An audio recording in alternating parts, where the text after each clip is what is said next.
সকালে পরে 9টায় দুপুরের খাবার খাওয়ার সুযোগ হয়েছিল কান্নায় রোজা রাখছে না নেই আমরা সবাই নিউজ করি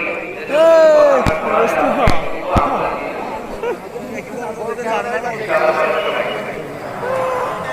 সবাই ঠিকঠাক আছেন তো কখন আসছেন আপনারা সবাই সকালে পরে 9টায় দুপুরের খাবার খাওয়ার সুযোগ হয়েছিল কান্নায় রোজা রাখছে না